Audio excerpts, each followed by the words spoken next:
Every time Paul Dadge travels from northern England to London, the memories of carnage at King's Cross Station come flooding back. 6 years ago, a terrorist attack killed 26 people there.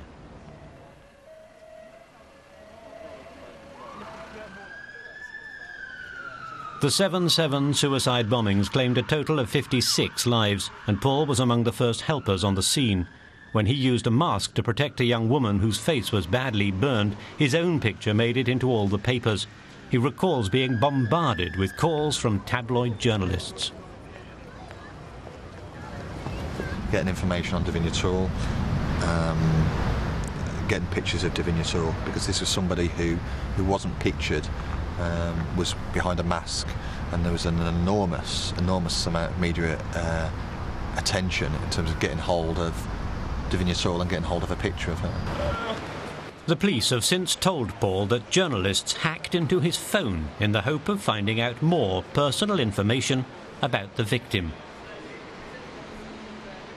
Paul has been invited to a debate about the hacking scandal, where he'll talk about his own experience. He came under significant pressure from the tabloids after the bombings, and at one point was even accused of having a criminal record.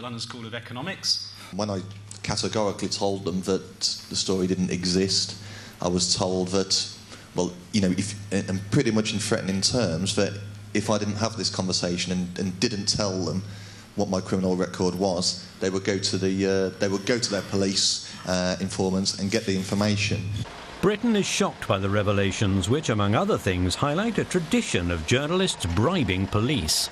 When you have police officers systematically selling people's private information, and then to make it worse, the same police force completely failing to investigate this crime in the first instance, when indeed people did go to prison, but the vast extent was never revealed, and that's because the police were disgracefully complicit themselves. But it's not only the police who've been caught up in the scandal. British Prime Minister David Cameron's former press spokesman was once the editor of Rupert Murdoch's News of the World. He resigned earlier this year. Scandalous revelations were traditionally the preserve of the News of the World, which has been closed down as a result of the hacking affair. For decades, its pages were filled with sordid tales of illegitimate children, celebrity drug addiction, and extramarital sex. It was one of a number of British papers known for its aggressive sensationalism and political bias.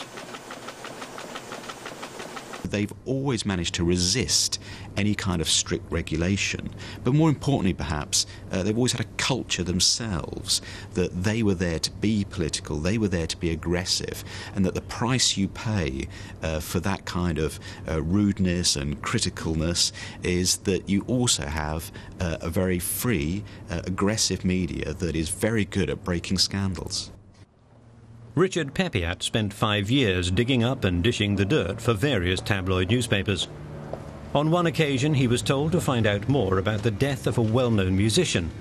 He and his colleagues threatened to out one of the dead man's friends as a homosexual if he didn't talk. In the end, they bought the information they wanted from a corrupt policeman and outed the man anyway. A lot of what happened on the night of the musician's death was printed in Peppiatt's paper. We put that in the paper and presented it as if he'd said it to us directly, as an interview to us. Is that ethical? Certainly not. Did I feel good about it? Certainly not. But you're under so much pressure that that man needed to be in the paper that those sort of concerns were secondary to just getting the story. When he decided to talk openly about tabloid press practices, he got a taste of things from the other side. Well, I suffered threats and harassment, you know, phone calls at all hours to my house, told I was a marked man until the day I died unless I stopped speaking out.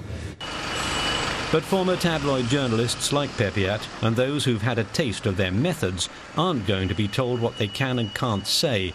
And as the phone hacking scandal balloons, more and more people are likely to blow the whistle.